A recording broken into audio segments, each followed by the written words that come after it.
Hello students, आज हम बात करेंगे ट्रिग्नोमेट्री के अंदर नया चैप्टर ये शुरू कर रहे हैं ट्रिग्नोमेट्री में। और इसमें पहला टॉपिक हमारे पास आता है ट्रिग्नोमेट्रिक रेशियोज। अब ट्रिग्नोमेट्रिक रेशियोज को जानने से पहले हम थोड़ा सा कुछ एग्जांपल लें कि ट्रिग्नोमेट्रिक रेशियो बनते किससे हैं।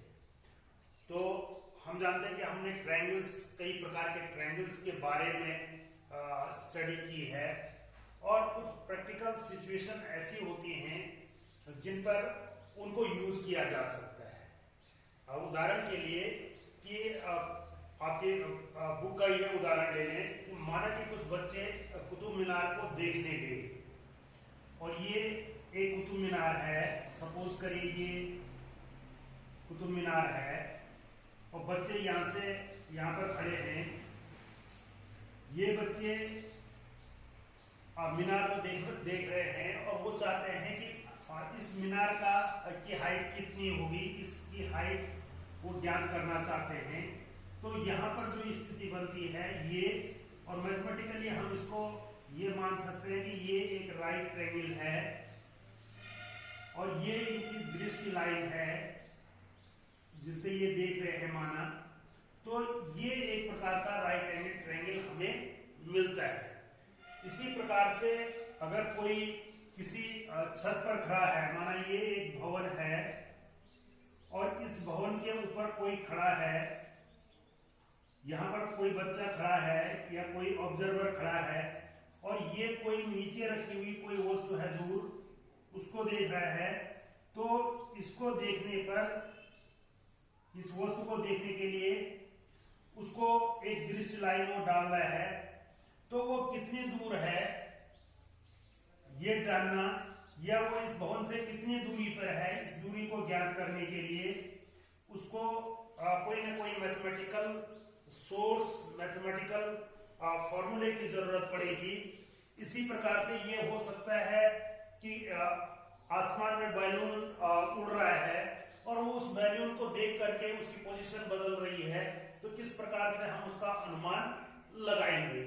तो इस प्रकार की स्टडी के लिए ट्रिग्नोमेट्री के अंदर ये एज्यूम, अभी आपके पास 10th क्लास के लेवल तक अब ये एक स्टडी करेंगे राइट एंगल ट्रायंगल की।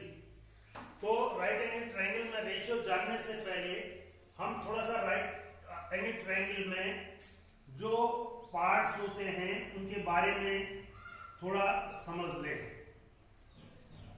ये सपोज करिए कि ये एक राइट एंगल ट्रायंगल है और इस राइट एंगल ट्रायंगल का ये राइट एंगल है। ये राइट एंगल मींस ये 90 डिग्री का है। तो इसके 3 पार्ट्स होते हैं, हम कहते हैं हाइपोटेन्यूस, जिसको हम कर्ण कहते हैं। दूसरा पार्ट होता है बेस, जिसको हम आधार कहते हैं। और तीसरा पार्ट होता है लंब,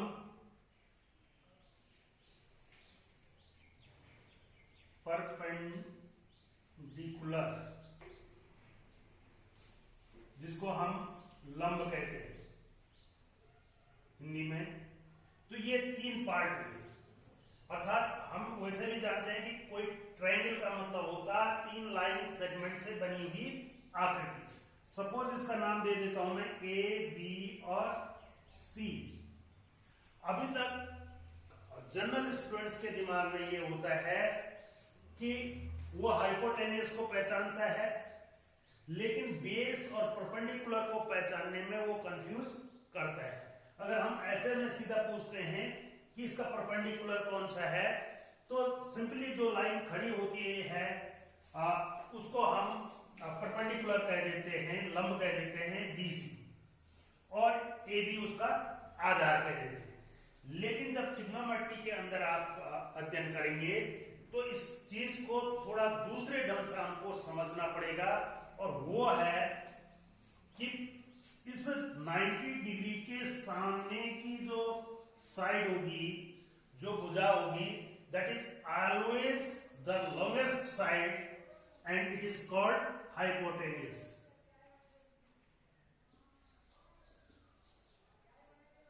हाइपोटेन्यूज ये सबसे लॉन्गेस्ट साइड है।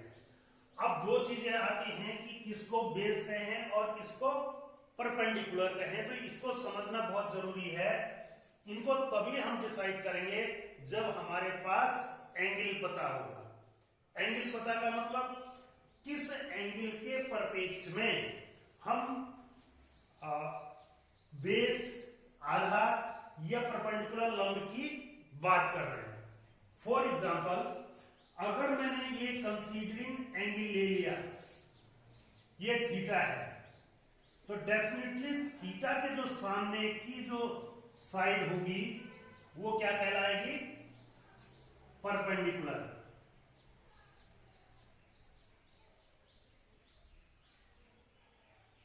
परपेंडिकुलर।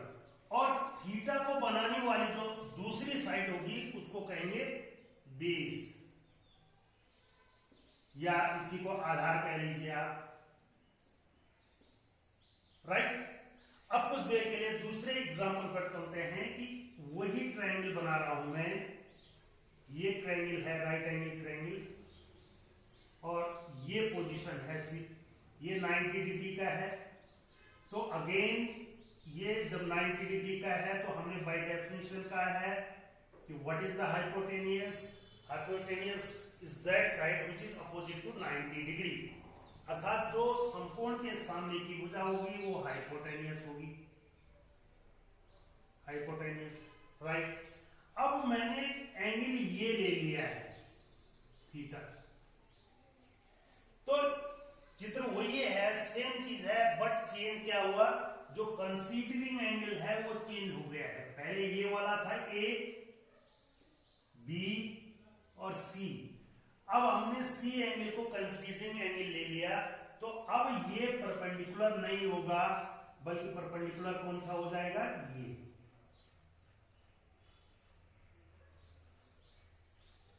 और इसको जो दूसरी साइड बना रही है, एक तो हाइपोटेनियस बना रहा होगा और दूसरी जो इसकी साइड है वो कहलाएगी बेस, अर्थात आधार। तो आप इन दोनों चित्रों से क्लियर समझ गए होंगे कि बेस और परपेंडिकुलर की पोजीशन बदलती रहती है अकॉर्डिंग टू कंसीडरिंग एंगल। जिस एंगल के परपेक्ष में आप बात कर रहे हैं उसके अनुसार परपेंडिकुलर और बेस देखना पड़ेगा, अर्थात जो एंगल हमने लिया है उसके सामने वाला परपेंडिकुलर और उसको बनाने वाला जो साइड है उस साइड को हम आधार कहेंगे। और ये अगर बहुत क्लियर है तो आगे जो ट्रिग्नोमेट्रिक रेशियो हम आपको बताने जा रहे हैं वो बहुत आसान आपको हो जाएगी। अब चलिए यहां पर आते हैं कि जो टी रेशियोज हैं वो क्या कहते हैं। टी रेशियोज का मतलब होता है कि अगर किसी ट्रायंगल में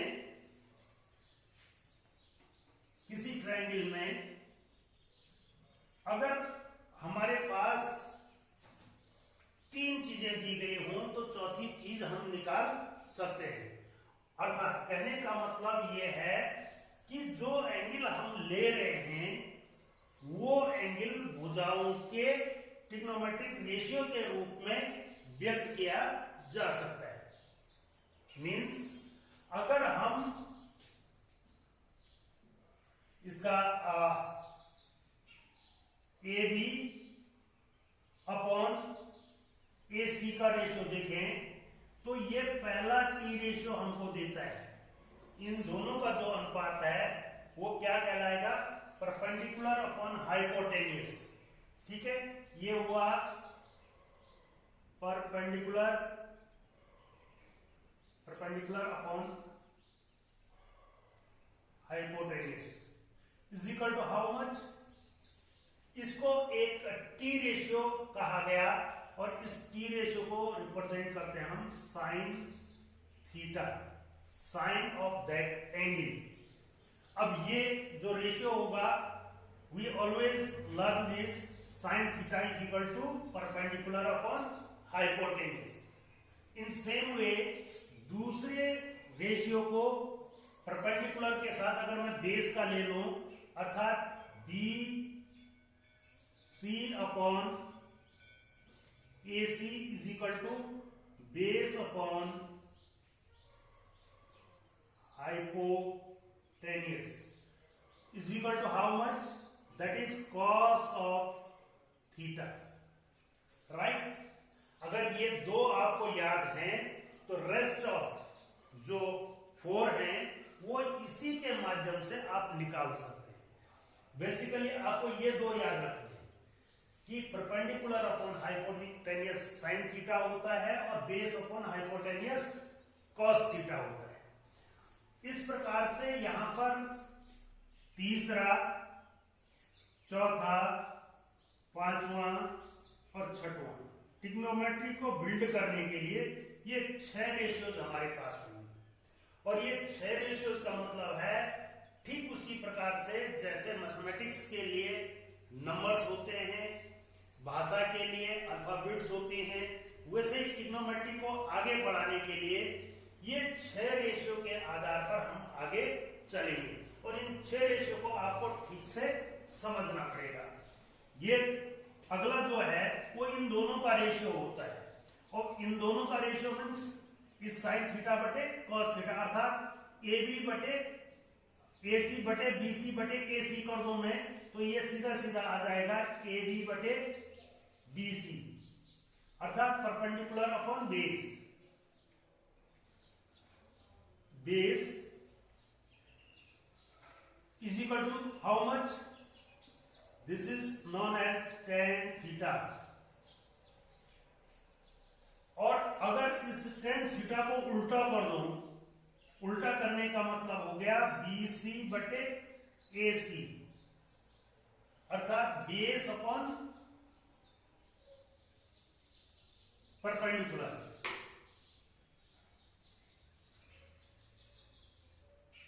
perpendicular is equal to cot theta.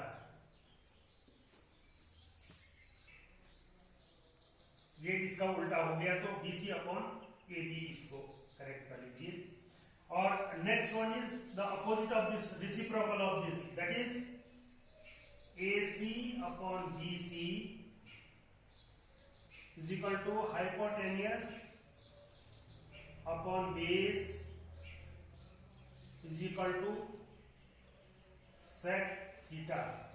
और 6 हमारा साइन का उल्टा हो जाता है, that is AC upon AB is equal to hypotenuse upon perpendicular is equal to cosec theta. तो ये 6 रेशियोज हमारे पास आए। अब हम कह सकते हैं कि what is the trigonometry? Trigonometry is the branch of mathematics which deals the solution of a triangle, but here we get the solution of a right angle triangle. It means it gives us the relation between angle and ratio of the sides। अर्थात trigonometry गणित की वह शाखा है जिसमें एक right angle triangle का solution हम प्राप्त करते हैं, किसके द्वारा? उसके भुजाओं के अनुपात और कोण के संबंध के द्वारा। और ये संबंध क्या है? ये पहला संबंध है sine theta, that is perpendicular upon hypotenuse. ये बदलते रहेंगे, मैंने कहा ये एग्जैक्ट नहीं है, ये अकॉर्डिंग टू योर फिगर इनके नाम बदल सकते हैं, but these are same, remain same। perpendicular upon hypotenuse sin theta, base upon hypotenuse cos theta, perpendicular upon base tan theta, base upon perpendicular is equal to cot theta, and hypotenuse upon base is equal to sec theta, and hypotenuse upon perpendicular is equal to cosec theta। तो I hope सबसे पहले आपको ये 6 building blocks हैं trigonometry के, ये 6 के 6 आपको ठीक से याद हो जाने चाहिए।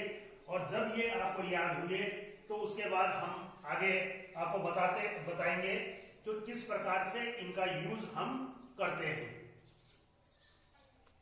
चलिए एक्सरसाइज 8.1 का पहला क्वेश्चन उठाते हैं, क्वेश्चन नंबर 1। और ये है कि in triangle ABC right angle at B, AB is equal to 24 centimetre, BC is equal to 7 centimetre, determine following 2। ये रिजल्ट हमको ज्ञात करने हैं। अर्थात यदि किसी त्रिभुज ABC में B कोण समकोण है, AB की वैल्यू इतनी है, BC की वैल्यू 7 सेंटीमीटर है, तो उसमें sign A cos A sin C cos C ज्ञात करना है। तो सबसे पहले हम इसका ट्रायंगल बना लेते हैं और इस ट्रायंगल को बना करके इसका नाम दे देते हैं। ये राइट एंगल हो गया सपोज, और राइट एंगल इसमें क्लियरली लिखा है कि ये B है। अब ये तो B है, अब A और C according to your own choice, आप अपनी चॉइस से कहीं से भी शुरू कर सकते हैं। ये A मान लीजिए, ये B और ये C मान लीजिए। अब उसमें दो साइड्स को दे रहा है, AB is equal to 24, AB is equal to 24 centimetre, और दूसरा BC is equal to 7 centimetre, right. ये दो हमको गिवन है, ये फिगर हम बनाएंगे जो दिया गया है उसके द्वारा हम इस फिगर को बनाएंगे। तो पहला पार्ट, जैसे कि हम प्रत्येक क्वेश्चन में कहते हैं कि ये चीज आपको सबसे पहले ज्ञात करनी है कि क्या गिवन है। तो जो दिया गया है उससे हमें ये प्राप्त हो रहा है, ये पूरी चीज प्राप्त हो रही है, राइट। अब दूसरा टू फाइंड में हमको जो क्वेश्चन में दिया गया है, हमको ये दोनों रिजल्ट्स निकालने हैं, ये दोनों रिजल्ट निकालने हैं, राइट। अब सॉल्यूशन में आते हैं। सॉल्यूशन, इस सॉल्यूशन को हमको साइन A निकालना है सपोज पहला, और हम जानते हैं कि साइन A का जो रेशियो है, साइन A जो रेशियो है वो परपेंडिकुलर अपॉन हाइपोटेन्यूस है, राइट। अब इसका परपेंडिकुलर और हाइपोटेन्यूस आइडेंटिफाई करते हैं। तो हमने कहा था राइट एंगल के जो सामने होगा उसको परपेंडिकुलर, उसको हाइपोटेन्यूस कहेंगे। ये इसका हाइपोटेन्यूस हो गया, राइट। और परपेंडिकुलर उसकी सामने की साइड, ये सामने वाली परपेंडिकुलर होगी, राइट। तो इसका मतलब परपेंडिकुलर तो है हमारे पास, लेकिन हमारे पास हाइपोटेन्यूस नहीं है। और अगर हाइपोटेन्यूस हमारे पास नहीं है तो हम इस साइन ए को ज्ञात नहीं कर सकते। कुछ और तरीका, कुछ और थोड़ा सा ब्रेन स्टॉर्मिंग हमको करना पड़ेगा कि कैसे हमारा हाइपोटेन्यूस निकलेगा। ये ट्रिग्नोमेट्री में नहीं है, अभी तक ट्रिग्नोमेट्री जहां से शुरू किया हमने कहीं नहीं बताया कि कैसे निकालना है। तो इसको निकालने के लिए हमको ज्योमेट्री थोड़ा याद करनी पड़ेगी जो हमने पहले से पढ़ी हुई है, दैट इज पाइथागोरस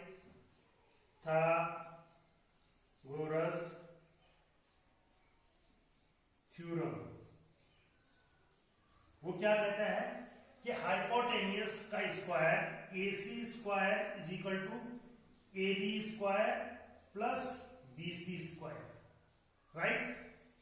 कि हिंदी में कहें तो कर्ण का वर्ग शेष दो भुजाओं के वर्गों के योग के बराबर होता है, इसमें राइट एंगल ट्रायंगल। अब जब ये बराबर होता है तो हम कह सकते हैं कि AC square is equal to 24 का स्क्वायर प्लस 7 का स्क्वायर। तो AC इज इक्वल टू हो जाएगा, इन दोनों को अगर ऐड करेंगे हम, इसको स्क्वायर रूट ले लो तो ये ऐड करके 625 हमारे पास आया, और AC इज इक्वल टू हमारे पास आया 25 सेंटीमीटर, राइट। अब ये 25 सेंटीमीटर जब हमको पता चल गया है तो हमारा साइन A आसानी से निकल गया। Sine A is equal to 25 upon perpendicular that is 7 upon 25, right. दूसरा हमको cos A निकालना है। cos A is equal to होता है बेस अपॉन हाइपोटेन्यूस, और यहां पर हम सीधा लिख देंगे 24 अपॉन 25, राइट। तो पहला सॉल्यूशन तो निकल गया। अब दूसरे सॉल्यूशन में जाते हैं। Parts are remain the same. उस ट्रायंगल के जो पार्ट्स हैं, जो साइड्स हैं, उनकी वैल्यू तो कहीं भी नहीं बदलेगी, बट अकॉर्डिंग टू, मैंने पहले ही कहा था, according to the angle their perpendicular and base are changed. अब जब हम साइन सी की बात करेंगे तो फॉर्मूला वही रहेगा, परपेंडिकुलर अपॉन हाइपोटेन्यूज। इसमें कहीं चेंज नहीं हो रहा है, इसका बेसिक वही है। लेकिन चूंकि हम सी को एंगल मान रहे हैं, सी को हमने एंगल माना है, तो उसकी अपोजिट साइड इस समय क्या हो जाएगी, परपेंडिकुलर हो जाएगी। अर्थात परपेंडिकुलर की वैल्यू इस केस में 24 और हाइपोटेन्यूज सेम 25। और cos सी अगर हम निकालना चाहेंगे तो जो पहले परपेंडिकुलर था वो बेस बन गया 7/25। तो ये एक चेक करने के लिए आपको कि किस प्रकार से आप बेस और परपेंडिकुलर को चेक कर सकते हैं, उसके लिए ये क्वेश्चन आपको दिया गया था। इसमें दूसरा क्वेश्चन हम करते हैं। ये दूसरा क्वेश्चन देखते हैं इन फिगर। उसने हमको फिगर दे रखा है पहले से कि ये एक ट्रायंगल है, राइट एंगल ट्रायंगल है, जिसमें दो साइड्स इंडिकेट कर की हुई हैं, और हमसे कहा जा रहा है कि to find tan p minus cot r। tan p minus cot r, ये थोड़ा ध्यान देने की जरूरत है यहाँ पर। तो डेफिनेटली जहां हम tan p minus cot r की बात कर रहे हैं, तो tan थीटा क्या होता है, परपेंडिकुलर अपॉन बेस, और cot theta base upon perpendicular. तो उस केस में हमको कहीं ना कहीं इन दोनों साइडों की जरूरत पड़ रही है, राइट। जब दोनों साइडों की जरूरत पड़ रही है तो हमको ये साइड दी नहीं गई है, तो सबसे पहले हम इसको बाय पाइथागोरस थ्योरम ज्ञात करेंगे कि क्यू आर का whole square is equal to P R का स्क्वायर माइनस क्यू पी का स्क्वायर। वही कि इसका स्क्वायर इज इक्वल टू इसका स्क्वायर प्लस इसका स्क्वायर, मैंने उसको पक्षांतर करके लिख दिया। तो Q R is equal to square root of 13 का वर्ग 169 माइनस 144, 12 का स्क्वायर। तो इसको अगर हम सब्ट्रैक्ट 9 में से 4 गया 5 और 6 में से 4 गया 2, √25। तो Q R is equal to हमारे पास आया 5 सेंटीमीटर, राइट। तो ये साइड में हमारी निकल गई 5 सेंटीमीटर। अब देखते हैं कि हमको निकालना क्या था। हमको निकालना है tan p minus cot r। अब देखिए इसमें is equal to tan p with reference to p, tan की इसके लिए ले रहे हैं, तो इसका परपेंडिकुलर कौन सा हो गया, 5/12 माइनस cot r इसके रेफरेंस में लिया गया है। तो ये क्या हो जाएगा, cot का क्या होता है, बेस अपॉन परपेंडिकुलर, आधार बटे लंब, तो 5/12, 5/12 ही होगा। तो this becomes how much, 0। Answer is 0। तो आई होप कि आप इसको ठीक से समझ पाए होंगे। रेस्ट ऑफ क्वेश्चन हम आगे देंगे।